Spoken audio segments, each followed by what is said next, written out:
बिस्मिल्लाहिर्रहमानिर्रहीम, अस्सलाम वालेकुम नाज़रीन। आप यूट्यूब चैनल देख रहे हैं, मैं इमरान खान हूँ। सबसे पहले फ़ॉरेन फंडिंग केस, बहुत सारे लोग कह रहे हैं कि इसके ऊपर बात करें।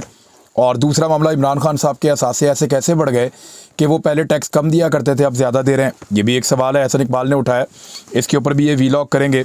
लेकिन सबसे इम्पॉर्टेंट और बड़ी चीज़ ये है कि फ़ॉरेन फंडिंग केस के हक़ाइक़ क्या है। मैं कुछ हक़ाइक़ आपके सामने रखता हूँ। इल्ज़ाम क्या था पाकिस्तान तहरीक-ए-इंसाफ़ पे? पाकिस्तान तहरीक-ए-इंसाफ़ पे इल्ज़ाम ये था कि इन्होंने गैर कानूनी ज़राए से ममनुआ फ़ॉरेन फंडिंग हासिल की है।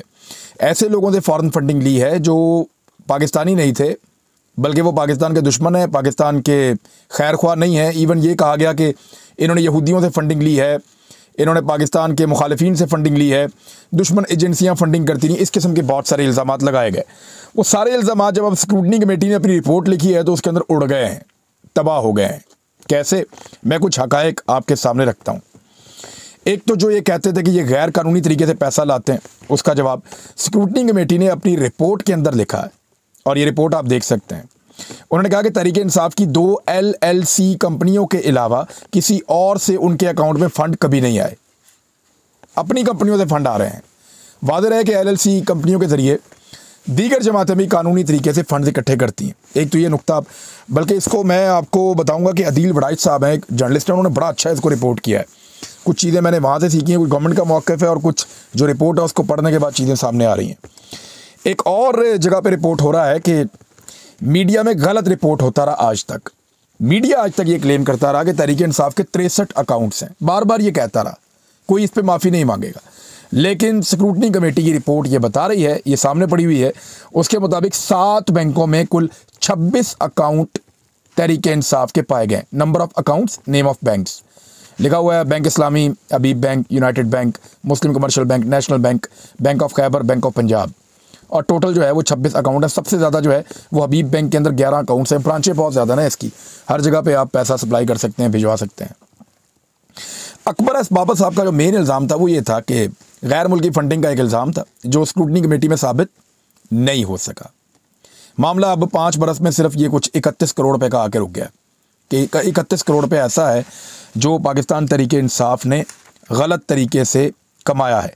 168 करोड़ टोटल है उस ड्यूरेशन में, और 31 करोड़ का रोला है कि 31 करोड़ रुपया जो है वो पाकिस्तान तहरीक-ए-इंसाफ़ इसका हिसाब नहीं दे पा रही। बस ये मामला आगे रुका है। फ़ॉरेन फंडिंग वाला उड़ गया है मामला, और वो क्यों उड़ा है उसकी वजह मैं आपको भी बताता हूँ। और बड़ा अच्छा एक्सप्लेन किया है मेरे एक दोस्त है, मैं उनसे रब्ता करके पूछ रहा था जो इसको जानते हैं सारे मामले को। उन्होंने कानूनी नुक्ता मुझे समझाया। उन्होंने कहा मामला ये है कि हमने फ़ॉरेन फंडिंग जितनी बाहर से 9 मुख्तलिफ़ करेंसियाँ हैं, यानी 9 मुख्तलिफ़ करेंसियाँ, उनके ज़रिए से 2008 से 2013 तक चंदा आया पाकिस्तान में तहरीक-ए-इंसाफ़ के लिए, और उसके बाद ये फिर केस बन गया था बाद में। और बैंकिंग चैनल्स के ज़रिए आया, गैर कानूनी तरीके से कोई चंदा नहीं आया। 7 बैंकों में कुल 26 अकाउंट हैं, ये मैं आपको पहले बता चुका हूँ। अब ये जो पैसा बाहर से आया पाकिस्तान तहरीक-ए-इंसाफ़ को 9 मुख्तलिफ़ करेंसियों का, इन्होंने बताना था ये कितना पैसा कैसे आया।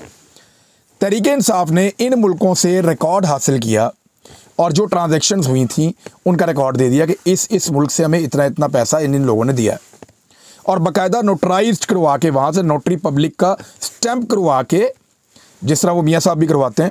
मियाँ साहब का तो वो एक ही है, चार्ल्स गदरी, लेकिन ये जिन जिन मुल्कों से आया पैसा उन मुल्कों से उन्होंने नोटरी पब्लिक का स्टैंप करवा के कानूनी दस्तावेज़ात इलेक्शन कमीशन ऑफ पाकिस्तान को दे दी।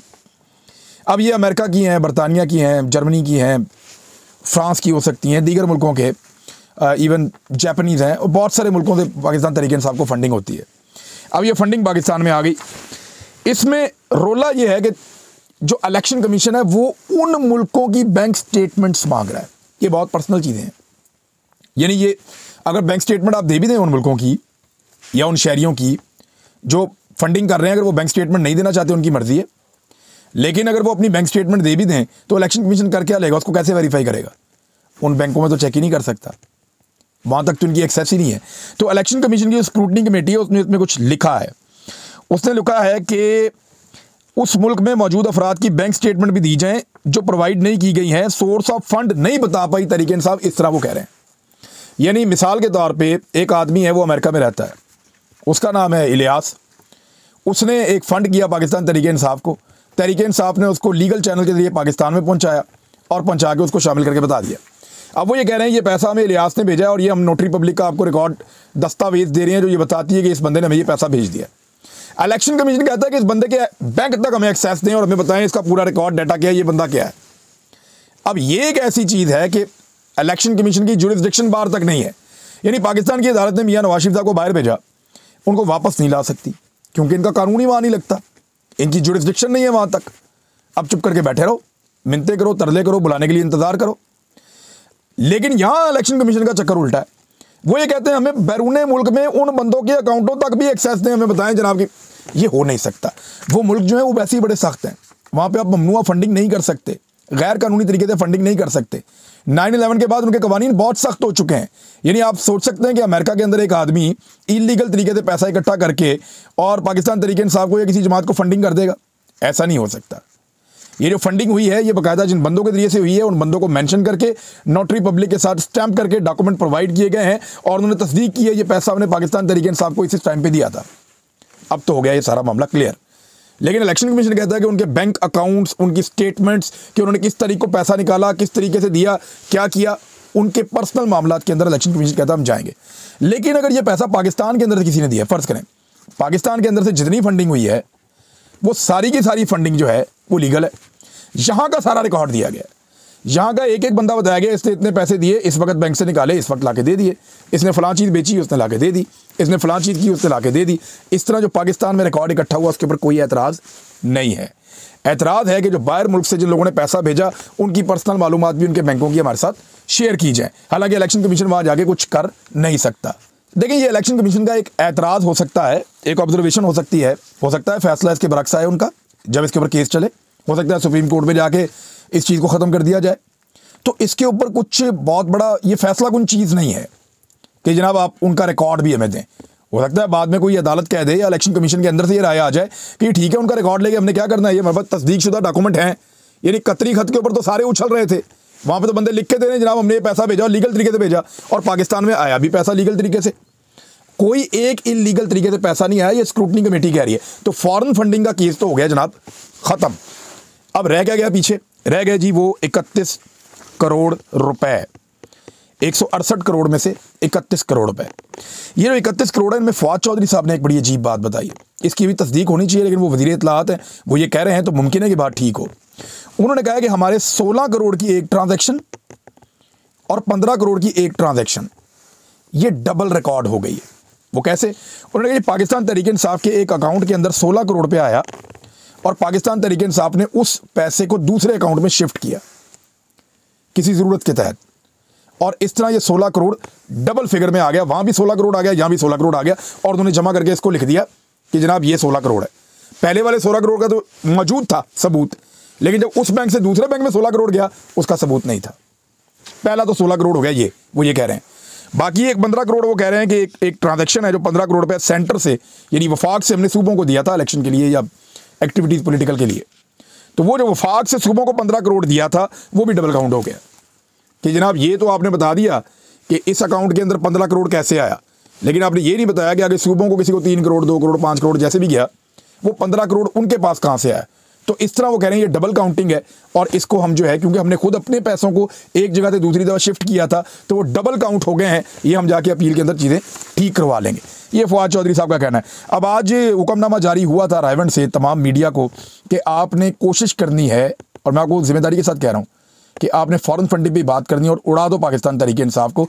वन साइडेड किस्म का एक प्रोपेगेंडा चलाया गया है। मुझे ज़रा टाइम लगा सारी चीज़ों को ढूंढने में, उनको निकालने में, मैं उसके लिए मादरत हुआ हूँ। आप ये वीडियो सुबह के वक्त देख रहे होंगे, लेकिन ये सारे वो हकायक हैं जो आपको पता होने चाहिए और आपके साथ शेयर होने चाहिए हकायक। अब इसमें एक चीज़ और याद रखिएगा कि ज़्यादा बुरी तरह फंस जाएंगे कौन? ज़्यादा बुरी तरह फंस जाएंगे पाकिस्तान तहरीक इंसाफ के अलावा नून लीग और पीपल्स पार्टी भी, क्योंकि उन्होंने तो 90% से ज़्यादा ही रिकॉर्ड नहीं दिया हुआ। यहाँ तो एक छोटी सी अमाउंट है, वो उनका 25% भी नहीं बनता, और 25% का 20% भी नहीं बनता, और वो उसकी जस्टिफिकेशन दे रहे हैं कि जनाब डबल काउंट हो गया है और फॉरेन फंडिंग से उनकी जान छूट गई है। लगता ऐसे है कि तहरीक इंसाफ के ऊपर ये तलवार अगर लटकाना चाहें तो कुछ भी कर सकते हैं। पाकिस्तान में इदारे हो सकता है लटका दें। इलेक्शन कमीशन के ताल्लुकात पाकिस्तान तहरीक इंसाफ के साथ आपको पता ही है कुछ भी हो सकता है यहाँ पे। लेकिन नून लीग और पीपल्स पार्टी अगर इस केस की जद में है बहुत बुरी तरह फंसेंगे, क्योंकि वो पाकिस्तान के अंदर से इकट्ठे होने वाली फंडिंग का भी रिकॉर्ड नहीं बता सके। इन्होंने तो पाकिस्तान का सारा रिकॉर्ड दे दिया ना कि फलां बंदा है, फलां स्टेटमेंट है, फलां पैसे निकाले, फलां डाले, सब दे दिया। वो पाकिस्तान का भी नहीं दे सके और जाली अकाउंट है बीच में। तो ये नून लीग और पीपल्स पार्टी ज़्यादा बुरी तरह फंस जाएंगे, ये आप याद रखिएगा। एक और खबर है जो एहसन इकबाल साहब ने एक एतराज़ उठाया, एतराज़ पहले पढ़ लेते हैं। वज़ीर आज़म इमरान खान के टैक्स की अदायगी। 2017 में इमरान खान ने 1,03,763 रुपये टैक्स दिया। 2018 में इमरान खान ने 2,82,449 रुपये टैक्स दिया। 2019 में इमरान खान ने 98,54,959 रुपये टैक्स अदा किया। इसे कहते हैं इक़्तिदार का जादू। इमरान नियाज़ी के इनकम टैक्स में वज़ीर आज़म बनने के बाद 2 सालों में 1000 गुना इजाफा कैसे हुआ। कौम जानना चाहती है कि इक़्तिदार में आकर आमदनी के कौन से नए ज़राए शामिल हुए। फॉरेन फंडिंग का जवाब नहीं, तहफ़ का जवाब नहीं, अब आमदन का जवाब भी नहीं आएगा, एहसन इकबाल साहब ने कहा। एहसन इकबाल साहब, इसका जवाब आपने देना है। पब्लिक अकाउंट कमेटी आपके पास है, इख्तियारात आपके पास हैं। जब भी किसी आदमी की आमदन बढ़ती है तो उसका टैक्स बढ़ता है, और आपको अपने टैक्स के गोशवारों में जब आप अपना टैक्स लिखते हैं तो उससे पहले आपको अपनी आमदन लिखनी पड़ती है। आपको बताना पड़ता है कि आपकी आमदन किस ज़रिए से आई। मिसाल के तौर पे मैं 2 कारोबार होंगे मेरे, एक मैं यूट्यूब की थोड़ी सी आमदन है कुछ, एक मेरी अपनी जो सैलरी आती है चैनल से। ये 3 4 5 चीज़ें मिलके जो मेरी आमदन आती है, मैं सबसे पहले लिखता हूँ जनाब ये मेरी आमदन थी पूरे साल की। उस आमदन के बाद मैं लिखता हूँ मैंने ये अखराजात किए हैं। फिर मैं लिखता हूँ जनाब मैंने ये टैक्स दिया। इसी तरह होता है ना। अब इमरान खान साहब का अगर टैक्स बढ़ गया है और 98 लाख तक पहुँच गया है 2-2.5 लाख से, तो फिर इसकी मल्टीपल रीजन हो सकती हैं। मिसाल के तौर पे मैं इस साल कोई गाड़ी खरीदता हूँ, उसके लिए मुझे टैक्सेस देने पड़ सकते हैं। मैं इस साल कोई ज़मीन खरीदता हूँ या कुछ बेचता हूँ, मेरी आमदन में इजाफा होता है, मुझे टैक्स देने पड़ सकते हैं।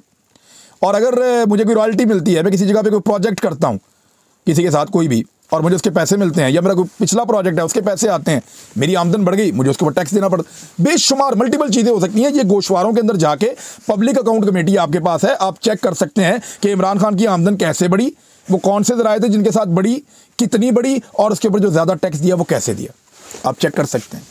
It's up to you Ehsan Iqbal साहब। मेरे ख्याल में यहाँ पे कोई सवाल और इस किस्म का बनता नहीं है।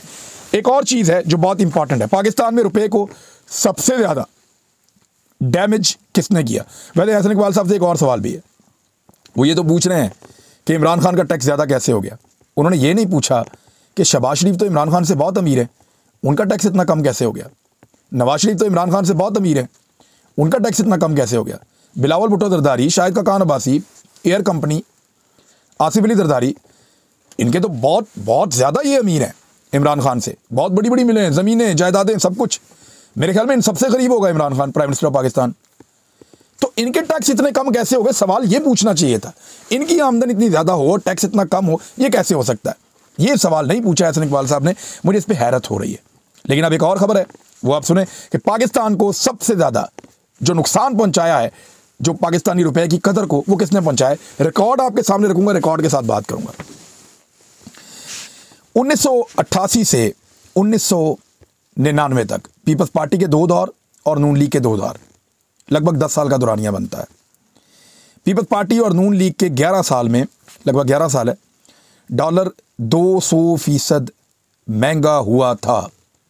यानी 1988 में पीपल्स पार्टी जब इक़्तिदार में आई तो डॉलर की कीमत थी, जब ज़िया-उल-हक साहब का इंतकाल हुआ था, 16 रुपए का 1 डॉलर मिलता था। और 1999 में जब नून लीग का इक़्तिदार ख़त्म हुआ तो डॉलर 51 रुपए का था। इस तरह जो उसके अंदर इजाफा हुआ वो कितना हुआ था, 200%। 11 साल में 200% महंगा इन दोनों ने मिलकर डॉलर कर दिया था, नून लीग ने और पीपल्स पार्टी ने, याद रखिएगा। 1999 से 2008 तक परवेज़ मुशर्रफ साहब का दौरे हुकूमत था।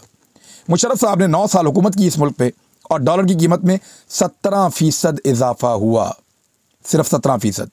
उनको डॉलर 51 रुपए का मिला, और वो 52 रुपए से बढ़ा के उसको 2008 में 61 डॉलर का छोड़ कर गए। ये थे जनाब परवेज़ मुशर्रफ साहब। 2008 से 2018 10 साल फिर नून लीग और पीपल्स पार्टी की हुकूमत। नून लीग और पीपल्स पार्टी एक मरतबा फिर इक़्तिदार में आई, रुपया दोबारा बेकदर हुआ, डॉलर के मुकाबले में 100% कम हो गया रुपया। कैसे, मैं बताता हूँ। डॉलर 2008 में 61 रुपए का था, परवेज़ मुशर्रफ साहब जब छोड़ के गए थे, मैंने आपको बताया था, और 2018 में 122 रुपए तक पहुंच गया, दुगना हो गया। 100% इजाफा 10 साल में इन्होंने दोबारा कर दिया। अब पाकिस्तान तहरीक इंसाफ के 3.5 साल, और ये 100% इजाफा भी इस तरह हुआ कि ये मसनूई तौर पे डॉलर को नीचे रखते रहे, ये मसनूई तौर पे रुपए की कदर को बढ़ा के पेश करते रहे, जिसका पाकिस्तान को बाद में बहुत डैमेज और नुकसान हुआ था। पाकिस्तान तहरीक इंसाफ के 3.5 साल गुजर चुके हैं, डॉलर में 45% का इजाफा हुआ है। पीटीआई को 122 रुपये पर डॉलर मिला, जो अभी 176 रुपये का है। अगर अफगानिस्तान का फैक्टर आप निकाल दें तो ये 165-160 के बीच में आएगा, और अगर 160 और 165 के बीच में आता है तो फिर पीटीआई के दौर में को लगभग 35% के आसपास डॉलर की कीमत में इजाफा हुआ है। अगर अपने दौरे हुकूमत के इख्तिताम में डॉलर को 165 का भी छोड़ के जाते हैं तो ये लगभग 35% या उससे कम डॉलर की कीमत में इजाफा बनेगा पाकिस्तान तहरीक इंसाफ के दौर में। तो इस हकीकत को आप जान लें कि नून लीग और पीपल्स पार्टी के 4 अदवार पहले वाले और 2 बाद वाले, इन 6 अदवार में डॉलर की प्राइस 300% बढ़ी है। यानी उन्होंने 21 साल में 300% प्राइस बढ़ाई है, और पाकिस्तान तहरीक इंसाफ अब यह मुकम्मल करेगी। अगर अफगानिस्तान फैक्टर कंट्रोल हुआ तो ये 35-40% हो जाएगा, ज़्यादा इससे ज़्यादा क्या होगा। तो ये हकायक हैं, इनको समझकर हमें आगे बढ़ना चाहिए। मेरे ख्याल में अंधाधुंध जो प्रोपेगेंडा आता है उसकी तकलीद नहीं करनी चाहिए, चीज़ों पे रिसर्च कर देनी चाहिए। चीज़ें आपके सामने। अपना ख्याल रखिएगा, अपने इस चैनल का भी। अल्लाह हाफ़िज़।